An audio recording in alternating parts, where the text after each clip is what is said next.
May problema ba ang buhay mo? Huwag kang mag-alala. May advice ako. Pakinggan mo. No. Alam nyo, ganyan talaga ang buhay. Parang life. Basta yung importante ay mahalaga. At kung saan ka masaya, dun ka happy. Okay? Basta wag kang maniwala sa swerte. Kasi malas yun.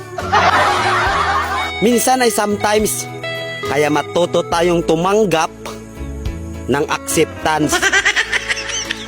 Halimbawa, for example, ang baby ay sanggol. So kung di mo intindihin, you don't understand. Basta kaibigan, lagi mong tatandaan that wherever you go are there. At the end of the day, ay gabi na. At alam mo, walang umaga sa Japan. Kasi lahat sila ay hapon.